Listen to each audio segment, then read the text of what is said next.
नमस्कार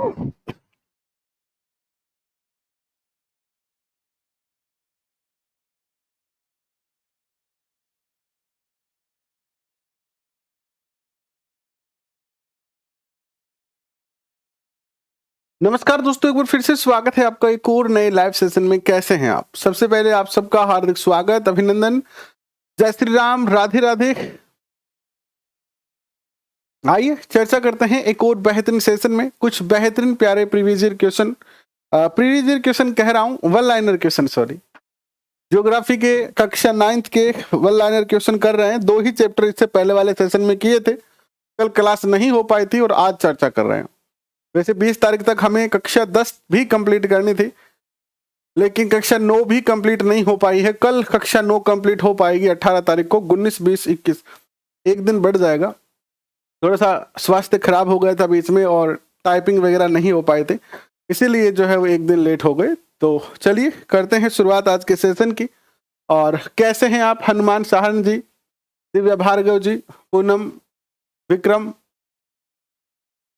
विजयपाल, मनोज, आप सबका बहुत बहुत स्वागत, अभिनंदन।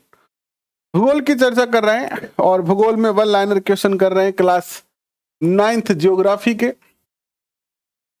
जो कि आपके first grade, second grade and REET तीनों ही एग्जाम के लिए महत्वपूर्ण सिद्ध होंगे। तो इन सारे सेशन के लिए आप इस परिवार के जो है वो सदस्य बन जाइए। जैसे ही आप परिवार के सदस्य बनेंगे वैसे ही आपको इन सभी सेशन के जो है वो नोटिफिकेशन वगैरह सब मिले, इसलिए आप ऑल नोटिफिकेशन जो है सिलेक्ट जरूर कर लें। इसके अलावा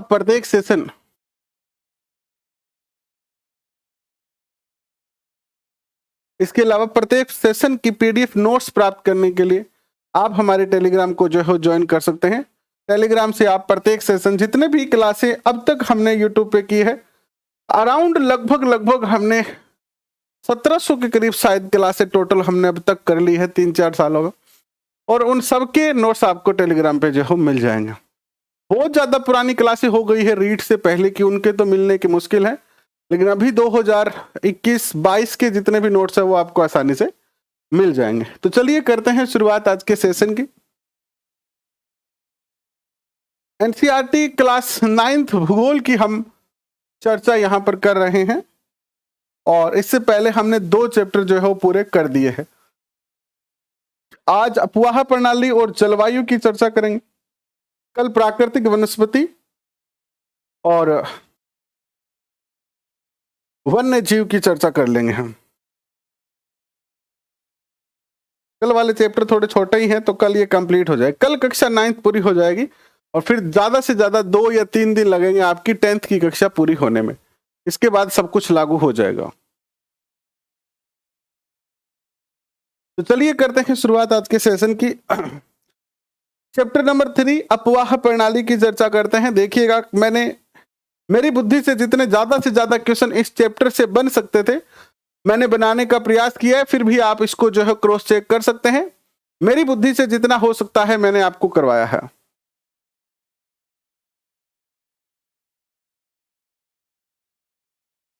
तो चलिए करते हैं शुरुआत। पहला क्वेश्चन देखिए, एक नदी तंत्र द्वारा जिस क्षेत्र में जल प्रवाहित होता है उसे कहते हैं। तो एक नदी के द्वारा जिस क्षेत्र में, जैसे ये गंगा नदी है और इसका पानी यहां पर बह रहा है, तो इस पूरे क्षेत्र को हम क्या कहेंगे? इस नदी का बहाव क्षेत्र या अपवाह द्रोणी किसको जो है कहा जाता है? विश्व में सबसे बड़ी अपवाह द्रोणी किस नदी की है? तो सबसे बड़ी जो बहाव क्षेत्र है वो है अमेजन नदी का। भारतीय नदियों को कितने भागों में विभाजित किया गया है? तो भारत की जो नदियां हैं, इंडियन जो नदियां हैं, इनको 2 भागों में विभाजित किया गया है। एक वो नदी जो हिमालय पर्वत से निकलती है, दूसरी वो नदी जो प्रायद्वीपीय पठारों से निकलती है। तो 2 भागों में हिमालय की नदियां और प्रायद्वीपीय नदियां। किस क्षेत्र में बहने वाली नदी बारहमासी होती है? तो जो नदियां हिमालय पर्वत से निकलती है, क्योंकि हिमालय पर्वत के ऊपर जो है वो आप सबको पता है हिमालय पर्वत श्रेणियों के अंदर बर्फ जमी है और वहां से पानी जो है वो आता रहता है, तो ये बारहमासी नदी होती है, पूरे 12 महीने तक बहती है। हिमालय की दो प्रमुख नदी कौन सी है जो उत्तरी भाग से निकलती है? तो सिंधु नदी और ब्रह्मपुत्र नदी है जो कि हिमालय के उत्तरी भाग से निकलती है।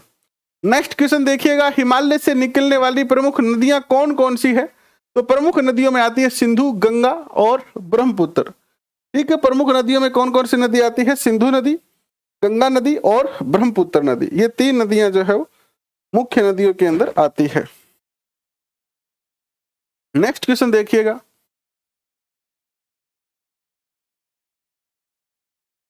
रीट एग्जाम की डेट चेंज जो है वो नहीं होगी, बिल्कुल वही डेट रहेगी जो पहले से बताई गई है। तो आप तैयारी करें, डेट चेंज होने की शंकाएं मत रखें अपने मन में। सिंधु नदी का उद्गम कौन सी झील से होता है? तो मानसरोवर झील के अंदर होता है। मानसरोवर झील तिब्बत में स्थित है, यहीं से सिंधु नदी निकलती है। और सिंधु नदी भारत में किस स्थान पर प्रवेश करती है? लद्दाख में। सिंधु नदी भारत में लद्दाख में प्रवेश जो है करती है। एंड भारत में सिंधु नदी की सहायक नदियां कौन सी है? तो जास्कर, नुब्रा, श्योक और हुंजा, ये जो है वो चार नदियां हैं जो जम्मू कश्मीर क्षेत्र के अंदर जो है वो बहती है। और इस सिंधु नदी की क्या है? सहायक नदियां हैं। नेक्स्ट क्वेश्चन देखिएगा, सिंधु नदी कहां बहती हुई अटक में पर्वतीय क्षेत्र से बाहर निकलती है? तो बलूचिस्तान तथा गिलगिस्तान के अंदर बहती हुई, पाकिस्तान क्षेत्र में ही है ये। सतलुज, व्यास, रावी, चेनाब तथा झेलम आपस में मिलकर पाकिस्तान में किस स्थान पर सिंधु नदी में मिल जाती है? तो एक स्थान है पाकिस्तान के अंदर मिठानकोट। क्या नाम है स्थान का? मिठानकोट। इस मिठानकोट नामक स्थान से जो है ये किसमें मिल जाती है? सारी नदियां सिंधु नदी के अंदर जो है वो मिल जाती है।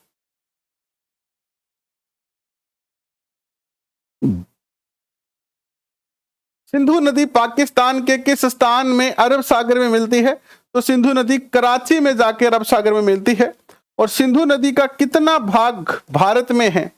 सिंधु नदी का 1/3 भाग यानी 1/3 भाग जो है वो क्या है? भारत में है।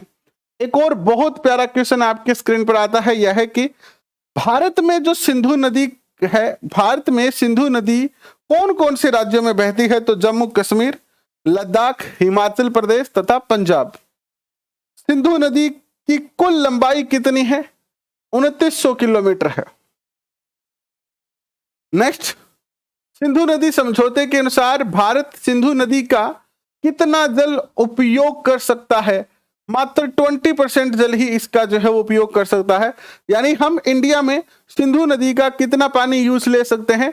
तो 20% पानी हम जो है वो भारत में यूज ले सकते हैं सिंधु नदी घाटी का। नेक्स्ट क्वेश्चन देखिएगा, सिंधु जल समझौता कब हुआ? तो ये 1960 में हुआ था। सिंधु नदी के जल का उपयोग किन किन राज्यों में सिंचाई के लिए किया जाता है? पंजाब में, हरियाणा में, राजस्थान में। गंगा नदी की मुख्य धारा कौन सी है? गंगा नदी की मुख्य धारा है भागीरथी। एंड गंगा की मुख्य धारा भागीरथी कहां से निकलती है? तो ये गंगोत्री हिमानी से निकलती है। कहां से निकलती है? गंगोत्री हिमानी से निकलती है। भागीरथी गंगा नदी में कहां मिलती है? अलकनंदा उत्तराखंड के देवप्रयाग में मिलती है।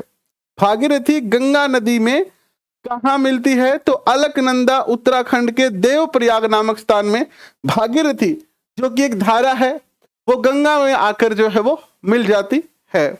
नेक्स्ट क्वेश्चन देखिए आपके स्क्रीन पर क्या आता है। नेक्स्ट क्वेश्चन आता है कि किस स्थान पर गंगा नदी पर्वतीय भाग को छोड़कर मैदान में प्रवेश करती है? यानी पहाड़ियों से निकलकर ये जो नदियां हैं वो मैदानी भाग में बहने लगती है। तो एक स्थान है जिसका नाम है हरिद्वार। हरिद्वार के अंदर ये जो है मैदानी भाग के अंदर जो है वो प्रवेश करती है। कौन सी नदियां गंगा में मिलती है? तो यमुना, घाघरा, गंडक एंड कोसी नदी। यमुना नदी कहां से निकलती है? तो हिमालय की यमुनोत्री नामक हिमानी से। हिमालय के अंदर एक यमुनोत्री नामक जो है वो हिमानी है, वहां से निकलती है। गंगा नदी के दाहिने किनारे के समानांतर कौन सी नदी बहती है? तो यमुना नदी जो है वो बहती है। यमुना नदी गंगा में कहा मिलती है? इलाहाबाद में। कहां मिलती है ये? इलाहाबाद में मिलती है। घाघरा, गंडक तथा कोसी नदी किस हिमालय से निकलती है? नेपाल हिमालय से निकलती है। नेपाल हिमालय। प्रायद्वीपीय उच्च भूमि से कौन सी नदियां गंगा में मिलती है? तो यहां प्रायद्वीपीय भाग से एक तो चंबल नदी है, दूसरी बेतवा नदी है और तीसरी है सोन नदी। ये तीनों नदियां भी जो है वो डायरेक्ट इनडायरेक्ट, जैसे चंबल नदी है वो पहले यमुना में मिलती है और यमुना में मिलने के बाद ये किससे मिलती है? गंगा में मिलती है ना। तो डायरेक्ट इनडायरेक्ट से ये मिल जाती है। नेक्स्ट क्वेश्चन देखिए, गंगा नदी पश्चिम बंगाल के किस क्षेत्र तक बहती है? तो पश्चिम बंगाल के अंदर स्थान है फरक्का। फरक्का नामक स्थान तक बहती है। बहुत ही प्यारा क्वेश्चन है ये। गंगा नदी किस स्थान पर दो भागों में बंट जाती है? पश्चिम बंगाल के फरक्का के अंदर दो भागों में बंट जाती है। एक तो भागीरथी हुंगली नाम से जानी जाती है और दूसरी इसकी मुख्य धारा होती है। गंगा नदी की कौन सी धारा बंगाल की खाड़ी में मिलती है? बंगाल की खाड़ी में मिलती है भागीरथी हुंगली। और गंगा नदी की मुख्य धारा कौन से देश में प्रवेश कर जाती है? यानी गंगा नदी दो भागों में बंट जाती है। एक भाग तो जाकर कहां मिल जाता है? बंगाल की खाड़ी में मिल जाता है। दूसरा भाग जो है बांग्लादेश में चला जाता है। और बांग्लादेश में गंगा नदी में कौन सी नदी मिलती है? तो यहां पर एक नदी है ब्रह्मपुत्र। ब्रह्मपुत्र नदी गंगा नदी में मिल जाती है। और गंगा नदी द्वारा कौन सा डेल्टा तैयार किया जाता है? और ब्रह्मपुत्र और गंगा नदी दोनों मिलकर जो है वो सुंदरवन डेल्टा का निर्माण करते हैं। और विश्व का सबसे बड़ा तथा तेजी से वृद्धि करने वाला डेल्टा कौन सा है? सुंदरवन डेल्टा जो है वो है। सुंदरवन डेल्टा। क्वेश्चन समझ में आ रहे हैं?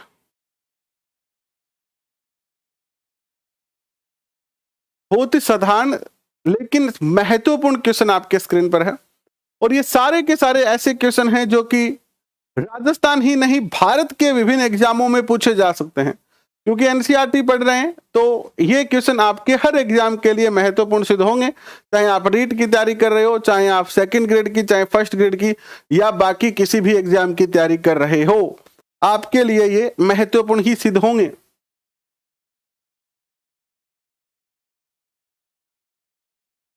हाँ, पात्रता रीट में भी आएंगे, मुख्य परीक्षा में भी आएंगे, ग्रेड सेकंड फर्स्ट में भी आ सकते हैं।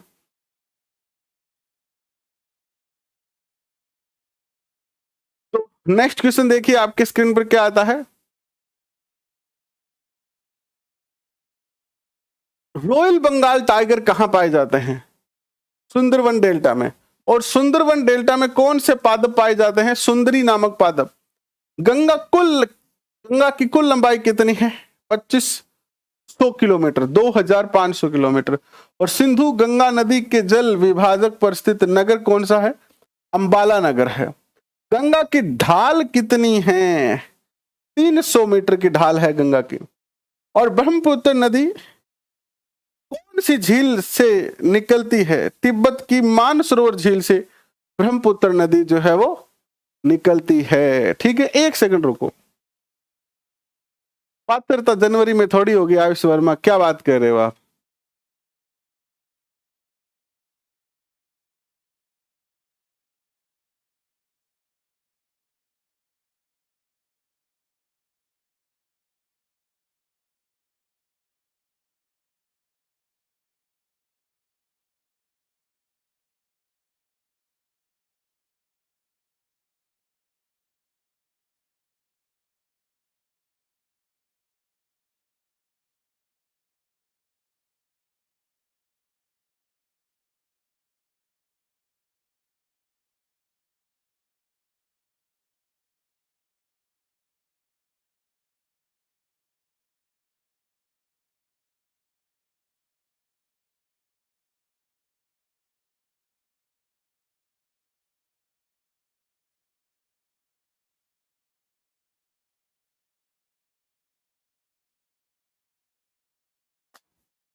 हाँ, मुख्य परीक्षा जनवरी में होगी।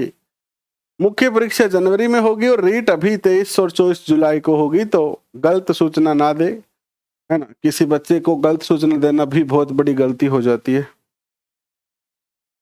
ब्रह्मपुत्र नदी भारत के किस राज्य में प्रवेश करती है? तो ये अरुणाचल प्रदेश में प्रवेश करती है। ब्रह्मपुत्र नदी किस पर्वत शिखर के पास यू आकार में मुड़ जाती है? तो नामचा बारवा शिखर है ये, 7,757 मीटर ऊंचा है। इस शिखर के इस पर्वत के पास आकर ये जो नदी है वो यू आकार में मुड़ जाती है। ठीक है, यू आकार में एक और राजस्थान की नदी है जो मुड़ती है यू आकार में, उल्टे यू आकार में, ऐसे उल्टे यू आकार में। राजस्थान की कौन सी नदी है? तो राजस्थान के अंदर एक नदी है जिसका नाम आप बता सकते हैं, और ये नदी कर्क रेखा को 2 बार काटती है। बताओ कौन सी नदी है ये? कौन सी नदी है?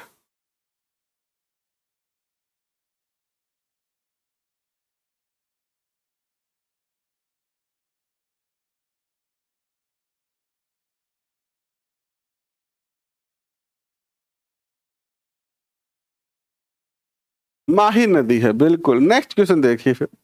अरुणाचल प्रदेश में ब्रह्मपुत्र नदी को किस नाम से जाना जाता है? दिहांग के नाम से जाना जाता है। ब्रह्मपुत्र नदी की सहायक नदियां कौन सी है? दिहांग, लोहित और केनुला। ये दिबांग पहली ब्रह्मपुत्र नदी की सहायक नदी दिबांग, लोहित एंड केनुला, ये 3 नदियां हैं मुख्य इसकी सहायक नदी। पहले मैं हर बच्चे के कमेंट को बड़े ध्यान से देखता था, लेकिन आजकल मैं देख रहा हूं कि ज्यादातर बच्चे बात करने ही आते हैं, यानी सीधा सीधा कहें तो अपनी जान पहचान निकालने, प्यार मोहब्बत करने और ढेर सारा टाइम पास करने के लिए आते हैं। मुख्य तौर पर इसे आप टाइम पास ही कह सकते हो, है ना। तो फिर ये क्या है कि ये चीजें थोड़ी मुझे तो अच्छी लगती नहीं है, तो मैंने कुछ बच्चों को पहले ब्लॉक किया कि चलो ब्लॉक कर देते। फिर मैंने सोचा यार ब्लॉक करने से क्या होगा, अगर छोटे बच्चे हो तो सजा दी जाए, ये तो मैच्योर है। अब कोई बच्चा जानबूझकर जो है वो गड्ढे में गिरना चाहता है तो गिरे, अब क्या कर सकते हैं। तो फिर उन सबको अनब्लॉक कर दिया, और अब ये तय कर लिया है कि कमेंट के ऊपर ध्यान ही नहीं देना है। जो बच्चा बात करे वो बात करे, जिसको पढ़ना है वो पढ़े, जिसको नहीं पढ़ना हो वो ना पढ़े। कमेंट पे ध्यान नहीं दिया जाता, इसलिए बहुत सारे कई बच्चे ऐसे होते हैं जो कोई बात पूछते हैं, उनकी भी बात जो है रह जाती है। नेक्स्ट क्वेश्चन देखिए, ब्रह्मपुत्र नदी को तिब्बत में किस नाम से जाना जाता है? सांगपा के नाम से जाना जाता है, सांगपा। ब्रह्मपुत्र नदी को बांग्लादेश में किस नाम से जाना जाता है? यमुना के नाम से। और ब्रह्मपुत्र नदी में बाढ़ आने से किन्हें सबसे ज्यादा हानि पहुंचती है? असम और बांग्लादेश को। प्रायद्वीपीय भारत में मुख्य जल विभाजक का कार्य करता है पश्चिमी घाट। और प्रायद्वीपीय भारत की मुख्य नदियां कौन सी हैं? महानदी, गोदावरी, कृष्णा, कावेरी, नर्मदा एवं ताप्ती नदियां हैं। तापी नदी, ये मुख्य नदियां हैं यहाँ की। महानदी, गोदावरी, कृष्णा, कावेरी आदि नदियां अपना पानी कहां ले जाती है? तो ये बंगाल की खाड़ी में लेके जाती है। नर्मदा नदी का उद्गम कहां से होता है? अमरकंटक पहाड़ियां हैं मध्य प्रदेश में। बहुत प्यारा क्वेश्चन है। नर्मदा नदी का उद्गम अमरकंटक पहाड़ी, मध्य प्रदेश। धुआंधार जलप्रपात कहां स्थित है? जबलपुर जिला है एमपी का, मध्य प्रदेश का धुआंधार जलप्रपात। किस राज्य में नर्मदा नदी के संरक्षण के लिए नमामि देवी नर्मदे नाम की योजना प्रारंभ की गई? तो मध्य प्रदेश में की गई। ताप्ती नदी का उद्गम कहां से होता है? तो सतपुड़ा पहाड़ी, बैतूल जिला, मध्य प्रदेश से होता है। ताप्ती नदी कौन कौन से राज्यों में बहती है? तो ये मध्य प्रदेश, गुजरात और महाराष्ट्र में बहती है। पश्चिम की ओर बहने वाली मुख्य नदियां कौन सी है? तो साबरमती पश्चिम में बहती है, माही है, भारतपुंजा है और पेरियार नदी है। सबसे बड़ी प्रायद्वीपीय नदी कौन सी है? तो याद रखना, ये क्वेश्चन पूछा जाने योग्य है। सबसे बड़ी प्रायद्वीपीय नदी जो है वो गोदावरी नदी है। कौन सी है? गोदावरी नदी है। नेक्स्ट क्वेश्चन देखिएगा, गोदावरी नदी कहां से निकलती है? तो महाराष्ट्र के नासिक जिले के पश्चिमी घाट से। और गोदावरी नदी की लंबाई कितनी है? तो 1500 किलोमीटर है। गोदावरी नदी का पानी गोदावरी नदी पानी कहाँ लेकर जाती है, यानी गोदावरी नदी का पानी कहाँ जाता है, तो बंगाल की खाड़ी में। और गोदावरी नदी कौन कौन से राज्य में बहती है, तो महाराष्ट्र, मध्य प्रदेश, ओडिशा और आंध्र प्रदेश में। गोदावरी नदी की सहायक नदियां कौन सी है, तो पूर्णा, वृद्धा, प्राहिंता, मांजरा, वैनगंगा और पेनगंगा। क्वेश्चन ये पूछा जाएगा आपसे कि पेनगंगा और वैनगंगा किस नदी की सहायक नदी है। गोदावरी की सहायक नदी है, याद रखना। किस नदी को दक्षिण की गंगा के नाम से जाना जाता है, गोदावरी को। और महानदी का उद्गम कहां से होता है, छत्तीसगढ़ से होता है। और महानदी की लंबाई है 860 किलोमीटर। महानदी की अपवाह द्रोणी कहां कहां स्थित है, तो ये महाराष्ट्र, छत्तीसगढ़, झारखंड तथा उड़ीसा में बहती है। कृष्णा नदी का उद्गम स्थान कहां पर है, महाराष्ट्र के पश्चिमी घाट के महाबलेश्वर के निकट। महाबलेश्वर इधर महाराष्ट्र के अंदर एक अच्छा हिल स्टेशन है, जहां घूमने के लिए जो है वो लोग जाते हैं। ठीक है, नेक्स्ट क्वेश्चन देखिए आपके स्क्रीन पर।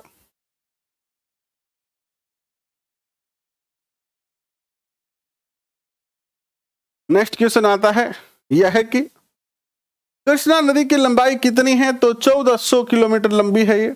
कृष्णा नदी की मुख्य सहायक नदी जो है वो तुंगभद्रा, कोयना, घाटप्रभा, मुंशी और भीमा। कृष्णा नदी का प्रवाह किन किन राज्यों में है, तो महाराष्ट्र, कर्नाटक, आंध्र प्रदेश में है।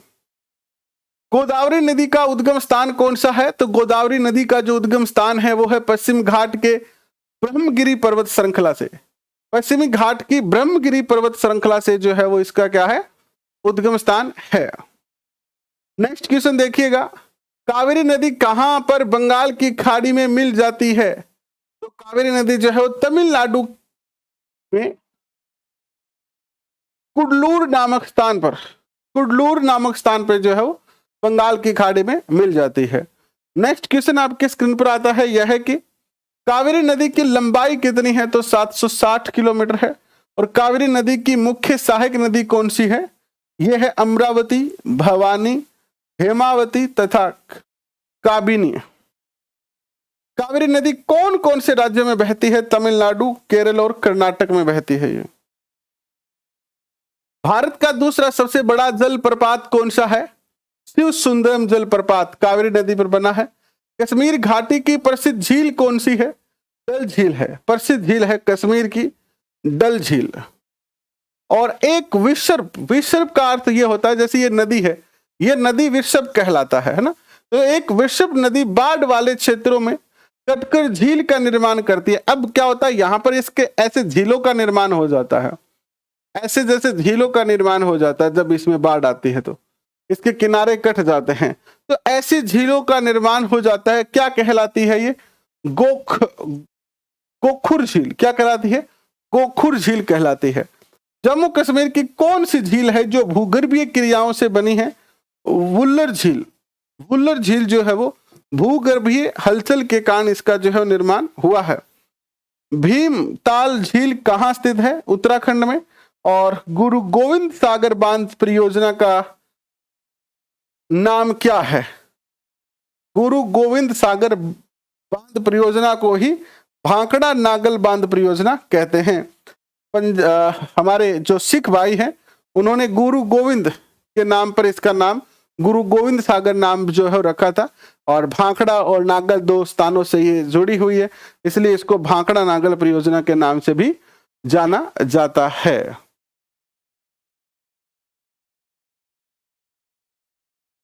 नेक्स्ट क्वेश्चन देखिएगा आपकी स्क्रीन पर क्या आता है। नेक्स्ट क्वेश्चन देखिएगा आपकी स्क्रीन पर क्या आता है। ये जो एक एक क्वेश्चन है वो बहुत सारे टाइम लेके बने हैं। एक एक चीज को, एक एक चैप्टर की लाइन टू लाइन पढ़ने के बाद, एक एक लाइन को लिखने के बाद फिर जाके ये क्वेश्चन टाइप किए, इसीलिए 2 दिन का समय लग गया। तो इन क्वेश्चनों को पेपर में कम से कम 5 से 7 बार पढ़ के जाना, वरना कहीं आप पेपर इन क्वेश्चनों को, जैसे पिछली बार बहुत सारे ऐसे बच्चे थे, हमने पिछली बार आरबीएससी के क्वेश्चन करवाए थे, बहुत सारे बच्चे थे जिन्होंने इन क्वेश्चनों को, आरबीएससी के क्वेश्चनों को अच्छे से पढ़ के गए और उनको पेपर में बहुत अच्छा बेनिफिट भी मिला। लेकिन कई बच्चे ऐसे थे, जैसे जनरली हम क्या कर लेते हैं, ऐसे लापरवाही कर लेते हैं, यार क्या पढ़ा है यूट्यूब वालों में, है ना, यूट्यूब की क्लासों से किसका सिलेक्शन होता है ना, गुरुजी तो टाइम पास कर गया, ठीक है पढ़ दिया, आपा के करा पढ़ गया, एक बार पढ़ लिया। और फिर वो ऐसे खुद बच्चों ने कॉल किया था मुझे कि सर हमने ज्यादा सीरियस लिए नहीं थे लास्ट टाइम और हम नहीं पढ़ के गए थे, लेकिन जब वापस आके देखा हमने तो बहुत सारे क्वेश्चन ऐसे डायरेक्ट थे तो हमें बड़ा धोखा हुआ। तो इसीलिए कह रहे हैं कि ये जो एक एक क्वेश्चन है ना, एनसीईआरटी जनरली कोई भी, राजस्थान में ऐसी कोई कोचिंग नहीं है जो आपको आरबीएससी एनसीईआरटी के क्वेश्चन या डिटेल में उनको करवा रही है। और पुस्तकें हैं, पुस्तकों में करवाया गया है, लेकिन वहां पर भी क्या है कि बड़े बड़े पैराग्राफ में करवाया गया है। हमने आपकी इसी समस्या को समझते हुए, जो अब तक राजस्थान में किसी ने नहीं कराया है वन लाइनर के रूप में, हमने आपको NCERT chapter wise one liner के रूप में करवा दिए। तो हमारी मेहनत बेकार नहीं जाए और आपको इस मेहनत का बेनिफिट मिले, इसलिए आप सबसे यही कहना है कि पढ़ के जरूर जाएं, ताकि आपको आने के बाद धोखा ना लगे, पेपर के बाद धोखा ना लगे। देश में नदी सफाई कार्यक्रम कब शुरू किए गए थे? नदी की सफाई के कार्यक्रम 1985 में गंगा एक्शन प्लान के साथ शुरू हुआ और राष्ट्रीय नदी संरक्षण योजना 1995 में लागू होती है। ये 3 नंबर चैप्टर पूरा हो गया। चैप्टर नंबर 4 जलवायु।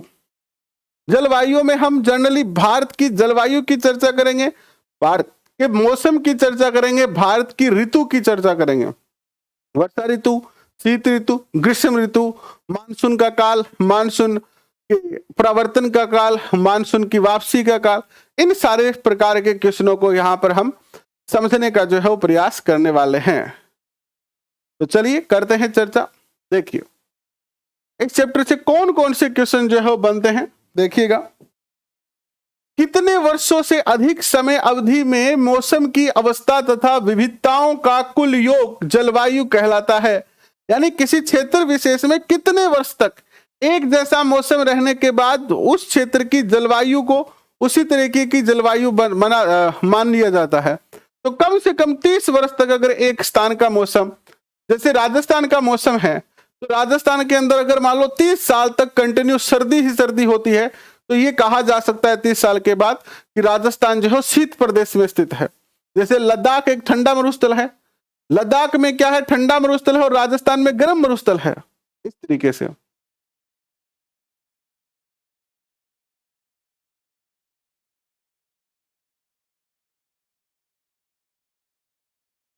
नेक्स्ट क्वेश्चन देखिए, भारत की जलवायु क्या कहलाती है? मानसूनी जलवायु।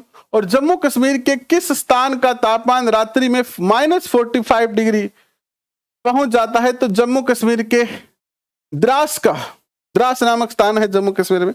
कहां पर दिन और रात का तापमान लगभग समान रहता है? तो केरल तथा अंडमान निकोबार द्वीप समूह पर। भारत में अधिकतर भागों में वर्षा किस समय होती है? तो जून से लेकर और सितंबर के मध्य होती है। भारत के किस स्थान पर अक्टूबर या नवंबर में वर्षा होती है? तो तमिलनाडु के तट पर होती है। और उत्तरी मैदानों पर वर्षा की मात्रा किस दिशा से किस दिशा की ओर घटती जाती है? उत्तरी जो मैदान है वहां पर वर्षा घटती किस दिशा में है? तो पूर्व से पश्चिम की ओर जैसे जैसे चलते हैं, है ना। ये जो हमारा उत्तरी भारत है, ये उत्तरी भारत के मैदानी प्रदेश हैं, ठीक है। तो इधर से मानसून आता है जनरली हमारे बंगाल की खाड़ी का। तो पूर्व से जैसे पश्चिम में जाएंगे ना, तो जैसे राजस्थान पश्चिम में अंतिम पश्चिम भाग है, तो यहाँ पर वर्षा सबसे कम है, जबकि यहाँ पर वर्षा ज्यादा है। तो इधर वर्षा जो है क्या होती जा रही है? कम होती जा रही है।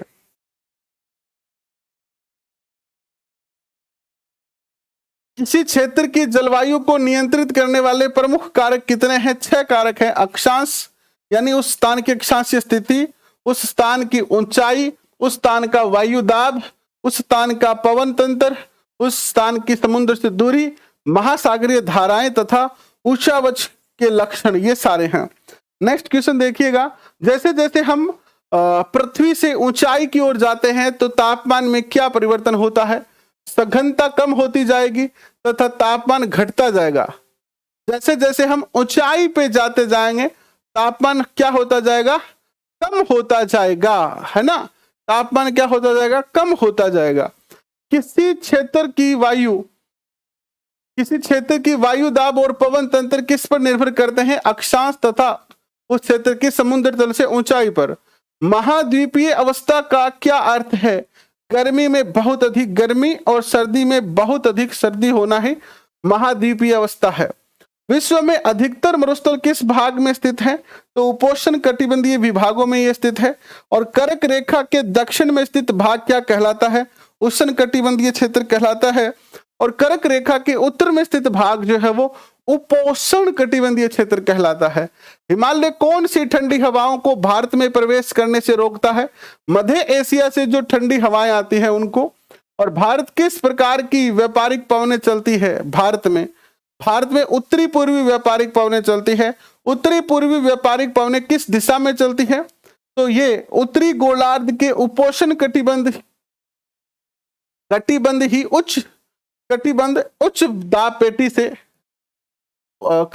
के उच्च दाब पेटी से उत्पन्न होकर दक्षिण की ओर चलती है। ठीक है, यानी उत्तर से दक्षिण की ओर चलती है, सीधा सीधा कहे तो। उत्तरी पूर्वी व्यापारिक पवनें कौन से बल के कारण विक्षेपित होकर विषुवतीय निम्न दाब वाले क्षेत्र की ओर बढ़ती है, तो एक दाब है जिसे कोरियोलिस बल के कारण। कौन सा बल है ये, कोरियोलिस बल। बहुत ही प्यारा क्वेश्चन है, मोस्ट है। तो ये होता क्या है कोरियोलिस बल, कोरियोलिस बल जो है वो ये पृथ्वी के घूर्णन के कारण उत्पन्न होता है। पृथ्वी जो घूमती है इसके कारण ये बल जो है वो क्या होता है, उत्पन्न होता है। और उत्पन्न आभासी बल को कोरियोशिल बल कहते हैं। इस बल के कारण पवनें उत्तरी गोलार्ध में दाहिनी ओर तथा दक्षिणी गोलार्ध में बाईं ओर विक्षेपित हो जाती है, मुड़ जाती है। इसे केरेल का नियम भी जो कहा जाता है। शीत ऋतु में कहां पर उच्च दाब बना होता है, तो हिमालय के उत्तर में शीत ऋतु में क्या होता है, उच्च दाब बनता है, जिसके कारण हिमालय की हवाएं हमारे प्रायद्वीपीय क्षेत्र की ओर आती है, जिससे ठंड बढ़ती है, जिससे क्या होती है, ठंड बढ़ जाती है। नेक्स्ट क्वेश्चन देखिएगा आपके स्क्रीन पर क्या आता है। शीत ऋतु में हवाएं किस ओर चलती है, उच्च दाब क्षेत्र से हिमालय से निम्न दाब महासागरीय क्षेत्रों की ओर। जनरली हवाएं किस ओर चलती है, जैसे ये भारत है हमारा, तो इधर से इधर की ओर आती है हवाएं। इसके कारण जो है वो पूरे उत्तरी भारत में क्या हो जाता है, मौसम बहुत ज्यादा ठंडा हो जाता है, क्योंकि हिमालय से ठंडी हवाएं आती है। ग्रीष्म ऋतु में उच्च वायुदाब कहां पर बनता है, तो हिंद महासागर में बनता है। और ग्रीष्म ऋतु में चलने वाली हवाएं क्या कहलाती है, दक्षिण पश्चिम मानसून पवन कहलाती है। दक्षिण पश्चिम मानसून पवन कहलाती है।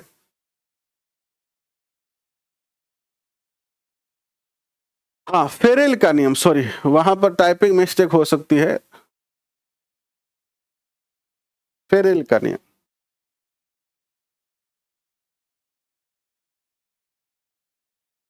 जेट धाराएं कौन से अक्षांशों के मध्य चलती है, तो 27 डिग्री से लेकर और 30 डिग्री उत्तरी अक्षांश के मध्य। जेट धाराओं को क्या कहा जाता है, उपोष्ण कटिबंधीय पश्चिमी जेट धारा। भारत में ये जेट धाराएं कहां पर बहती है, ग्रीष्म ऋतु को छोड़कर पूरे वर्ष हिमालय के दक्षिण की ओर बहती है ये। और जेट धाराओं की ऊंचाई कितनी होती है, 12,000 मीटर। जेट धाराओं की गति कितनी होती है, 184 किलोमीटर प्रति घंटा। पश्चिमी चक्रवाती विक्षोभ ऋतु पश्चिमी चक्रवाती विक्षोभ किस ऋतु में उत्पन्न होता है, तो शीत ऋतु में होता है। पश्चिमी चक्रवाती विक्षोभ किस कारण उत्पन्न होता है, तो भूमध्य सागरीय क्षेत्र में आने वाली पश्चिमी प्रवाह के कारण। उष्णकटिबंधीय चक्रवात मानसूनी महीने के साथ साथ किस महीने में आता है, तो ये अक्टूबर नवंबर में आता है मानसून के अलावा। हिंद महासागर में कहां पर उच्च दाब वाला क्षेत्र बनता है, मेडागास्कर के पूर्व में लगभग 20 डिग्री दक्षिणी अक्षांश के ऊपर बनता है।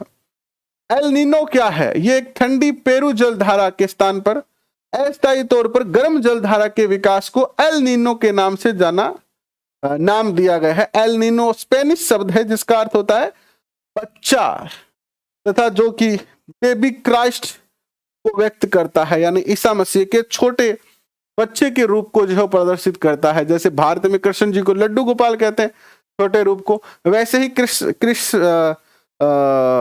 बेबी क्राइस्ट क्रिसमस के समय पर ये हवाएं बहना शुरू होती है, इसलिए इसे बेबी क्राइस्ट कहते हैं।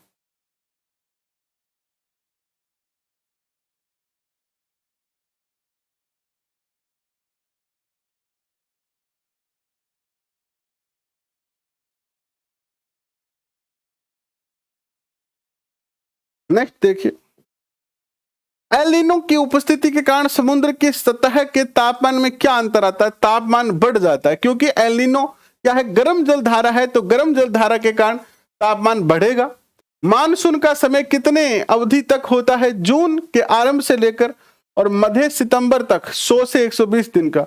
जून के प्रथम सप्ताह में मानसून भारतीय प्रायद्वीप के किस स्थान में प्रवेश करता है? दक्षिणी छोर में प्रवेश करता है।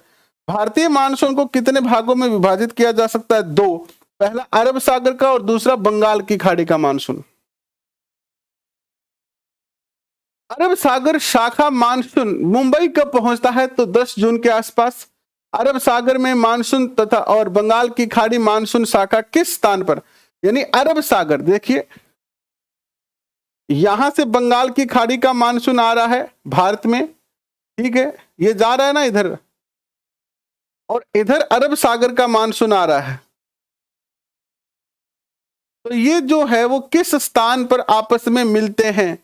तो ये जो स्थान है वो है गंगा नदी के उत्तर पश्चिमी भाग। गंगा नदी के उत्तर पश्चिमी भाग में ये दोनों मानसून आपस में मिल जाते हैं। बंगाल की खाड़ी मानसून शाखा से वर्षा कब प्रारंभ होती है? 29 जून को। और जुलाई के प्रथम सप्ताह तक मानसून कहां तक पहुंचता है? तो ये उत्तर प्रदेश, पंजाब, हरियाणा, पूर्वी राजस्थान तक पहुंच जाता है। मानसून की वापसी कब प्रारंभ होती है? दिसंबर के प्रथम सप्ताह से जनवरी के प्रथम सप्ताह तक जो है मानसून वापस आता है, यानी मानसून का लौटता हुआ काल कहते हैं इसको, है ना। नेक्स्ट क्वेश्चन देखिए, मानसून की वापसी किस दिशा से किस दिशा की ओर होती है? तो ये मानसून जाता तो दक्षिण से उत्तर की ओर है और आता किधर है? उत्तर से दक्षिण की ओर। भारत में कितने ऋतुएं हैं? 4 ऋतु है, आप सब जानते हैं भारत में। और भारत 4 ऋतु है। उत्तर भारत में शीत ऋतु का प्रारंभ होता है नवंबर से फरवरी तक। उत्तर भारत में सबसे ठंडा महीना दिसंबर जनवरी। शीत ऋतु में तापमान किस दिशा की ओर बढ़ने पर घटता है? तो आप दक्षिण से उत्तर की ओर जाओगे, है ना, तो तापमान क्या होगा? शीत ऋतु में तापमान किस दिशा की ओर बढ़ने पर घटता है? तो उत्तर में तो तापमान ज्यादा होता है, दक्षिण की ओर जाओगे तो घटेगा ना।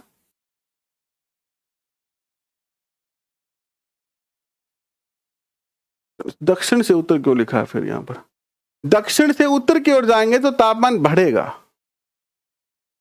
चेन्नई के यहां आप ये कर लो, उत्तर से दक्षिण की ओर, से दक्षिण की ओर। ओह सॉरी सॉरी, ठीक है ठीक है, तापमान घटेगा तभी तो सर्दी बढ़ेगी ना। आप दक्षिण से, दक्षिण में मान लो 30 डिग्री तापमान है, फिर धीरे धीरे आगे बढ़ोगे तो 28, है ना। तापमान घटना ही ठीक है, सही है। दक्षिण से उत्तर की ओर जाओगे तो तापमान घटेगा, ठीक है, टेम्परेचर कम होगा तो सर्दी ज्यादा होगी। चेन्नई में तापमान कितना रहता है? 24 डिग्री सेल्सियस से 25 डिग्री सेल्सियस। शीत ऋतु में उत्तरी मैदानों में तापमान 10 से लेकर 15 डिग्री सेल्सियस रहता है। उत्तर पूर्वी व्यापारिक पवनें शीत ऋतु में किस दिशा में प्रवाहित होती है? स्थल से समुद्र की ओर। और शीतकाल में वर्षा किस प्रकार होती है, किस कारण होती है? भूमध्य सागरीय विक्षोभ के कारण। शीतकाल में होने वाली वर्षा मावठ कहलाती है। शीतकाल में वर्षा किस फसल के लिए उपयोगी है? रबी की फसल के लिए। और सूर्य की उत्तर की ओर आभासी गति के कारण भूमंडलीय ताप पट्टी किस ओर खिसक जाती है? उत्तर की तरफ खिसक जाती है। और भारत में ग्रीष्म ऋतु किस माह तक होती है? तो मार्च से लेकर और मई तक होती है। ग्रीष्म काल में चलने वाली गर्म हवाएं लू कहलाती है। और बैसाख के महीने में होने वाली वर्षा को पश्चिम बंगाल में काल वैसाखी कहा जाता है। और ग्रीष्म ऋतु में कर्नाटक एवं केरल के पूर्वी मानसूनी वर्षा मानसूनी वर्षा होती है, जिसके कारण आम जल्दी पक जाते हैं और गिर जाते हैं, इसलिए इसे आम्र वर्षा कहते हैं। इस माह में उत्तरी मैदानों में निम्न दाब की अवस्था तेज हो जाती है जून के प्रारंभ में। उत्तरी मैदान में जून के माह में निम्न दाब की अवस्था निम्न हवाओं को अपनी ओर आकर्षित करती है, दक्षिण गोलार्ध की व्यापारिक हवाओं को। दक्षिणी गोलार्ध की व्यापारिक पवनें कहां से उत्पन्न होती है, तो ये दक्षिणी समुद्रों के उपोष्ण कटिबंधीय क्षेत्रों से। और दक्षिणी गोलार्ध की व्यापारिक पवनों की गति कितनी होती है, 30 किलोमीटर प्रति घंटा। और दक्षिणी गोलार्ध की व्यापारिक पवनें भारत में किस स्थान में सबसे पहले वर्षा करती है, तो पश्चिम घाट पर लगभग 250 सेंटीमीटर वर्षा ये जो है करती है। और विश्व में सबसे अधिक औसत वर्षा होती है मासिनराम में। और गंगा घाटी के किस दिशा की ओर वर्षा की मात्रा कम होती है, पूर्व से पश्चिम की ओर कम होती जाती है। उच्च तापमान, उच्च आर्द्रता वाली अवस्था के कारण दिन का मौसम असह्य हो जाता है ना। जब बारिश हो जाती है ना, अभी जब बारिश होगी, पहली बारिश होती है ना, तो हुम्मस हो जाता है। बारिश के बाद कैसा हो जाता है, हुम्मस हो जाता है। तापमान भी कम हो जाता है, बट जो एनवायरमेंट है उसमें थोड़ा चिपचिपाहापन आ जाता है। और ऐसे हुम्मस को ही क्या कहते हैं, ग्वार की उमस कहते हैं। ग्वार की उमस, गवार करो यहाँ पर, गवार की उमस कहते हैं इसको, गवार की नहीं कहते हैं। ग्वार भी अगर आपने अपने खेत में गवार काटा होगा, देखना ग्वार में भी बहुत सारी फंकी हो जाती है और उमस हो जाती है उसमें भी, है ना। नेक्स्ट देखिएगा, कोरोमंडल तट पर अधिकतर वर्षा कौन से चक्रवात से होती है, तो उष्ण कटिबंधीय चक्रवात से होती है। ये आपके 2 चैप्टर पूरे हो गए, 3 और 4। कल 5वां और 6ठा चैप्टर पूरा करके क्लास 9th भूगोल जो है अपन कंप्लीट कर देंगे। आशा करता हूं कि ये सेशन आपको अच्छा लगा तो अपने दोस्तों के साथ शेयर कर सकते हैं आप। हालांकि मैं कहता तो रोज ही हूं, लेकिन इतनी मेहनत करने के बाद भी एक एक क्वेश्चन बना के लेके आ रहे हैं, फिर भी क्लास में बच्चे 125 ही है। इस बात को देखकर ऐसे मन थोड़ा खट्टा खट्टा हो रहा है, लेकिन चलो कोई बात नहीं है, जितना कहा है उतना काम तो पूरा करवाएंगे ही आपको। तो अभी के लिए